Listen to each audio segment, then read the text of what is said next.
These are 13,000, but they stand for 10 million. Of opening the first trial in history for crimes against the peace of the world. The leaders of Russia tell us their only concern is the defense of their own nation. Is this so? I invited them to give information of wrongdoing, graft, corruption, communism. Why would Yockey even be considered as a possible Lord Haw-Haw of the USSR? Apparently there are at least several dozen, maybe up to 30 speakers, and of all those, Yockey was the only one who got a standing ovation. Hello and welcome back. Today we're talking about a bit of a special guy. And for the players of TNO, this is usually who they want to become leader, because they want America to fail and this person to take over. I'm talking about Francis Parker Yockey. There's a lot of mistakes TNO doing in explaining this man. They usually get most of him wrong, and I don't blame them. The information out there on Yockey isn't really great. So we have done a bit of a deep analysis, read some autobiographies, read some books, and now we're going to explain some of the misconceptions and who he is as a person, for you to better understand him. One thing TNO gets wrong, for example, is that Yockey would never write the book Imperium, which is his magnum opus, if he became president, because that's not the reason why he wrote the book. So we're going to look into why he wrote the things he wrote, why he said the things he wrote, and what happened to him. And trust me when I say it is not a very happy story. But first, before we start, I want to present to you 3 new photos. One being of a very young Yockey. Second one being of him in a mugshot in, weirdly enough, in porcelain. Don't ask me why, but I can't find the original photo. And the third one being him looking dapper in a photo. Actually, casual wear. A fun little tidbit about Yockey, he did not like suits. So all the photos of him in suits, that's something he hated. He hated suits. He was a casual man, you know? And the man was also a womanizer. So make sure that your sister is nowhere near this man, because he got women. And women loved Yockey. Alright, let's actually start this from the beginning. Francis Parker Yockey, born 18th of September 1917. He's born in an upper middle class family, and he's the youngest one of his siblings, and the only one in the family actually born in America. He's raised in Chicago. His mother a music graduate, and his father is a graduate of law, and both of his parents had immense influence on him. But sadly, something happened, and it would change Yockey forever. And this is honestly why Yockey went down a more other path in life. He was in a car crash, and he damaged the tendons in his hands. So he had to change his ambitions in life. He actually wanted to be a pianist, but Yockey decided instead to be like his father and studied law.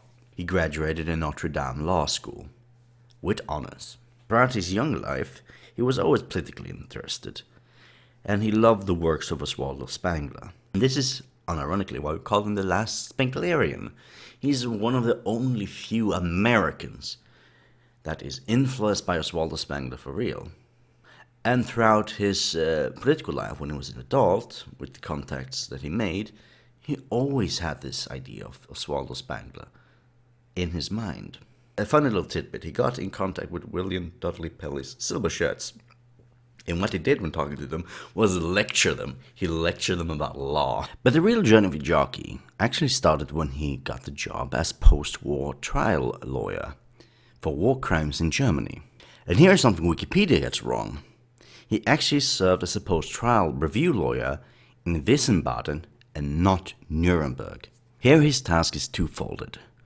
One is to gain and gather important documents for further casing involving former German soldiers and party members for the defense. And 2 was to build up contacts within Germany, primarily with the Weimar and Waffen-SS. The documents Yockey gathered was substantial to help one Maurice Bourget, a fairly infamous French Holocaust revisionist. So someone asked Maurice, what's your opinion about Yockey? And he said, Yockey seemed like a man who drinks too much coffee. He was noted by the higher-ups for his absenteeism, and it was said that they complained about one of his reports having the entirely wrong slant. He replied to this saying, I am a lawyer, not a journalist. You will have to write your own propaganda. Shortly after, he bailed from the position entirely. For a while, he worked for the Red Cross in Germany, And some short time after that, in 1947, he took a trip to Ireland. And within the span of 9 months, he has now written his best-known work and ultimately his magnum opus, Imperium. Imperium is quite a hefty book and very hard to read. It generally is not an easy read, but it's a very fascinating read. An entire discipline of the book is from Oswaldo Spengler's way of doing things. This is, again, why we call him post-Spenglerian. So a little idea what Spengler meant. So Spengler writes as civilization we live in functions as a superorganism, and it has its own drive. Each civilization and their high culture go through basic stages in life, which is birth, growth, decline, and eventually death. For Spengler, and for Yockey, both believe the West had now fulfilled its destiny, and it's soon going to die and leave some sort of a spiritual stamp on the world. For Spengler, he thought this would be Prussian socialism, and for Yockey, ethical socialism. Essentially, what they mean is some sort of collective ethos, aiming at people working towards a higher order. Spengler, who lived through World War I, he saw an age of conflict, and he thought through this conflict would arise an age of Caesarism. And this would be a state the civilization goes through after materialism and skepticism, and it's a sort of a new zeitgeist of spiritualism and authority taking over. And Yockey envisions some sort of a pan-Europeanist empire. We are living in a society Which is written in Imperium. Spengler himself thought that fascism would be this new Caesarism. The issue with Spengler is he didn't see World War II. And obviously the Axis lost, fascism lost. So that means that the materialistic and skeptical zeitgeist is still there. And the fascist ideology, which is the Caesarism that should have come after, has been stamped out. So here's where Yockey comes in place. So he has now lived through World War II, and he realized that superorganisms do not control the environment. And just as civilizations can die early due to barbarians, as is the case of the American civilization, it too could fall ill from outside elements subverting within. Yockey refers to such alignment as cultural pathologies, in where foreign alien groups would engage in cultural parasitism. This parasitism would manifest itself in the form of a cultural distortion, as Yockey explains.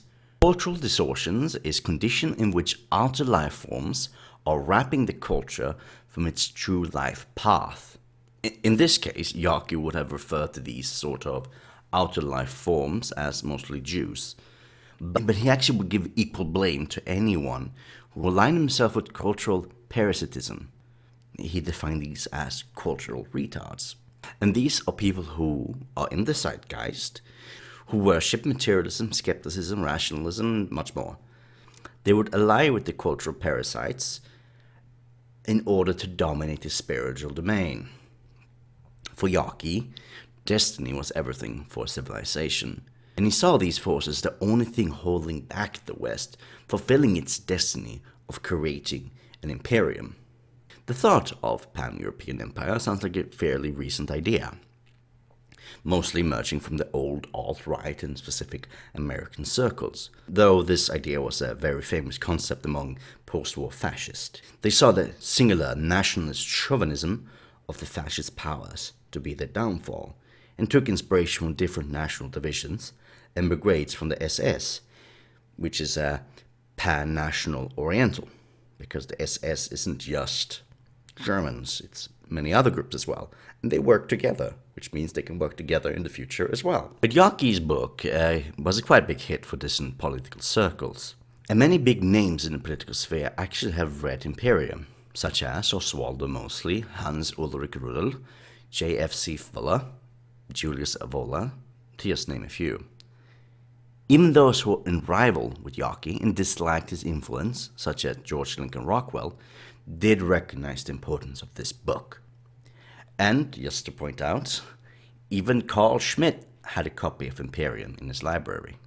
Yockey used his fame of Imperium to get in contact with these dissident groups. He joined up with Oswaldo Mosley, but after a major disagreement in policy, standing between preferences between either the US or the USSR, Yockey split off to them to create the European Liberation Front, or the ELF.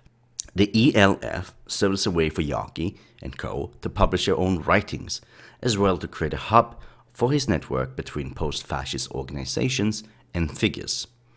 To name a few, Yockey came in contact and cooperated with his Rudol's Socialist Reich Party, Gerald L.K. Smith's Christian Nationalist Crusade, Princess Maria Panaktile, MIF. Yockey and the ELF understood that their ideas could not be implemented in a state of post-war Europe, but they sought to build up infrastructure between these groups of activists and intellectuals, and when the time came for opportunity, they could influence European governments and liberate it from American and Russian control. Whether that be 10 years or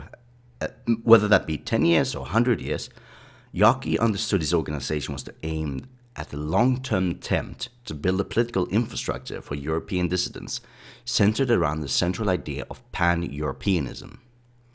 Not only regulated to small far-right parties, Yockey also spoken with and was employed as a speechwriter to one American Senator, Joseph McCarthy, titled America's Two Ways of Waging Wars.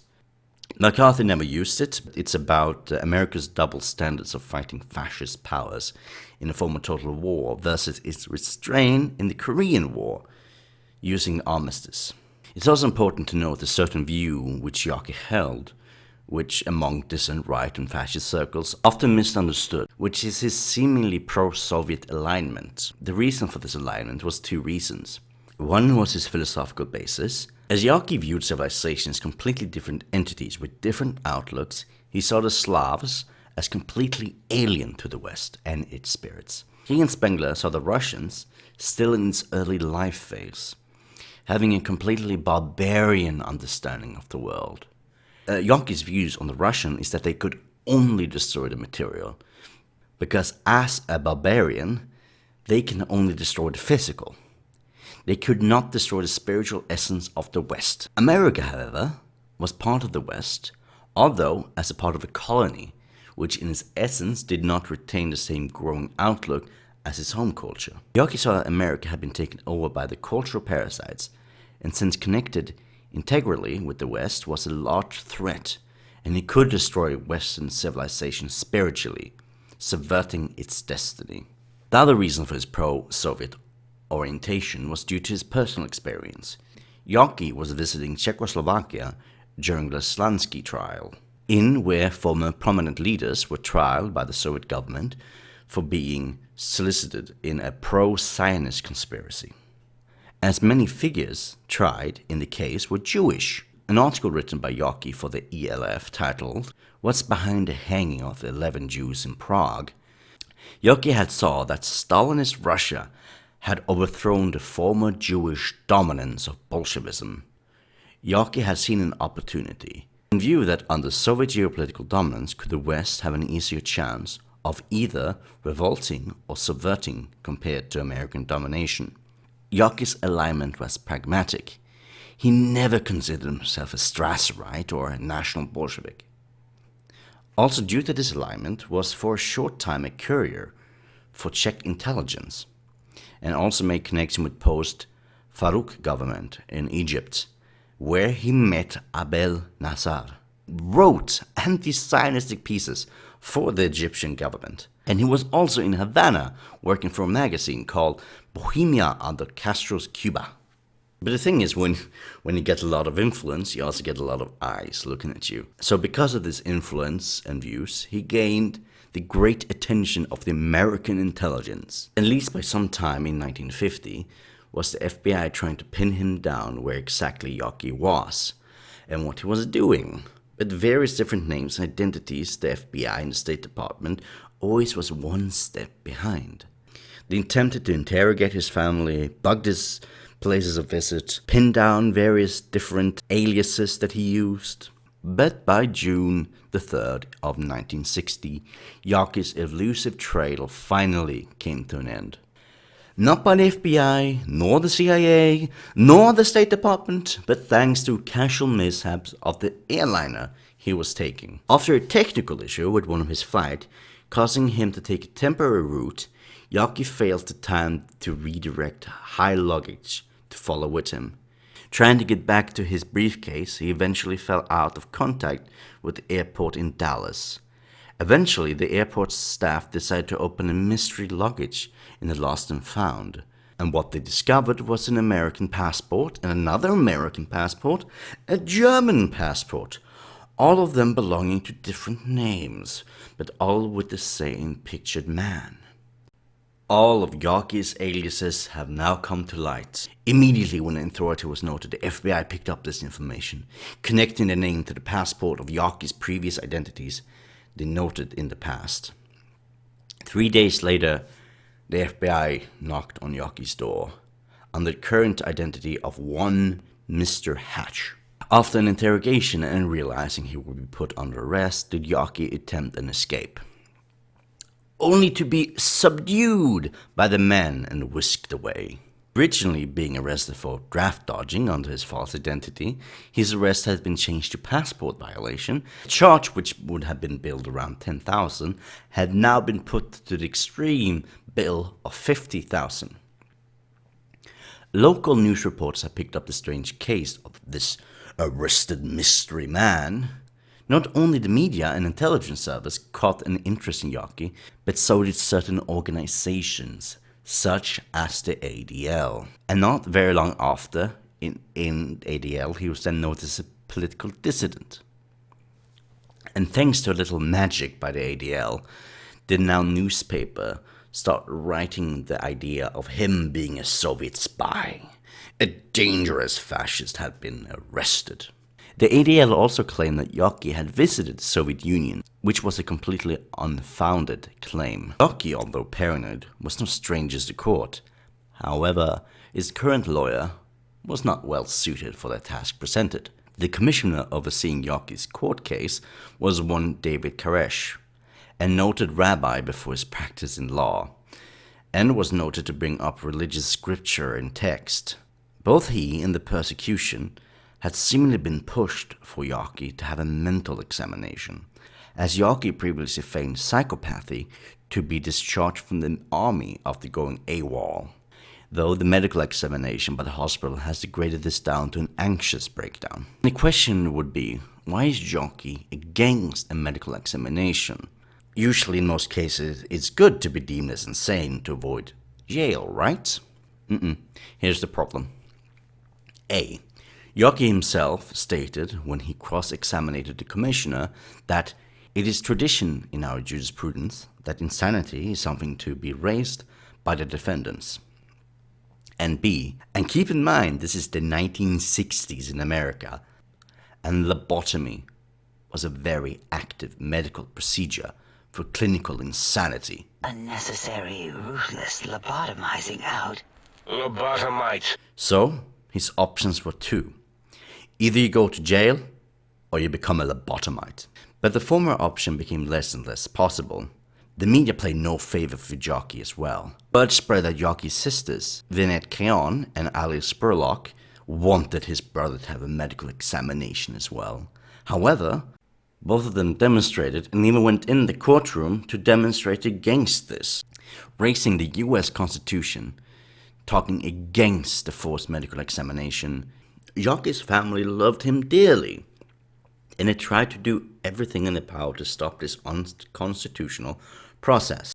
But what Yockey feared the most is that they would interrogate him about his contacts. That would not just undo his work, it would put all of his contacts in danger, put them through the same sort of trial he has faced. So sadly the walls were closing in for Yockey, so he decided to go on his own terms. On June 17th, he was found dead in his cell bed. A double lethal dose of cyanide, supposedly hidden somewhere in his clothing, and suspectively to be handed to him during the court proceedings. In his final written note to the authorities, he states, "I shall write no message which I knew will never be delivered. Only this which will be, you will never discover who helped me, for he is to be found in your multitudinous ranks, at least outwardly." For all the contacts and colleagues Yockey made helped him in the end. Yockey died in the age of 42, married multiple times, and had one daughter. Now we know what happened to Yockey. Let's see how he was as a person. The FBI noticed his intelligence, stating his IQ was 170. His colleagues have noted down his behavior, namely, for example, that he would engage in an intense staring contest, even with random strangers on a train, up until the point where his friends had to make him stop before a fight would break out. He would be also noted for his talent on the piano, despite the damage he took on his hands. He was also noted to be a womanizer, having a woman in every harbor. One such mistress being Elsa de Wiet, a Flemish interpretive dancer who actually helped some of the writings for the ELF. However, these are all traits people grabbed from him, not so much the big picture of his personality. What we see in totality is simply his actions, purely with nothing but political and political thought. And in a way that's something revealing of the kind of person Yockey was. Let's take, for example, Alexander Men. For him, he never bothered with politics, and his life was dedicated for religion. In a way, Yockey's life was dedicated towards the political, and more so the political idea. Everything he did was never for him. The contacts he made, the networking done, was all in order to connect these dissident groups across Europe and America and join them under a single idea. He proposed to various leaders of these political organizations to be the great leader of this pan-European idea. Even his own ideas was not for himself. When showing his work of Imperium to Mosley, he offered to publish the book under Mosley's name, because he believed that Mosley would be that great leader of European liberation. Yockey was an idealist, but he understood the limits he had in the real world, because he's one single man. But the thing that one single man can do is try to help build infrastructure, to write, to promote an idea wherever possible. He was selfless towards his goals, and when it meant either taking his own life or defending his colleagues, families, and even rivals' security, he chose to take his own life. The figure painted is one of selfless figure, striving to promote what he saw could free Europe at a time they were struck between two occupying forces. The reason for the title The Fascist Ulysses was due to Yockey's pen name he had written under Imperium, Ulysses Vorange. The first name Ulysses was an Irish interpretation of the name Ulex, which itself was a Latin translation for Ulysses. And in a way, Yockey himself went on his own Odyssey, venturing across Europe on different adventures, making himself many friends as he did enemies, stuck between a struggle of gods and the Cold War superpowers, and ultimately faced one last trial back home. And there we go. All right, thank you, everybody. So it was much more of a reading than it was free flow, because it's hard to free flow with this type of information. So much information. Hopefully it gave you some sort of a clearing of what kind of man Yockey was. A very fascinating man, but it's just a sad part of the end of his life. But yeah, the TNO Yockey ain't this Yockey. He's not a creep, as the TNO puts him as. He's a very nice man, selfless man, but just with the wrong opinions for the people of after World War II. Again, anything right-wing after World War II is deemed as the worst thing in the world, so wrong place at the wrong time. So if you got to this part of the video, add something in the comments. Say, Pink Panzer doesn't understand Yockey. Add that. No one will get the reference. And in the second part, I want to end this video with a quote from Imperium itself. The word fate is an inorganic word. Fate is not synonymous with destiny, but opposite to it. Fate attributes necessity to the incident of a life, but destiny is the inner necessity of its organism.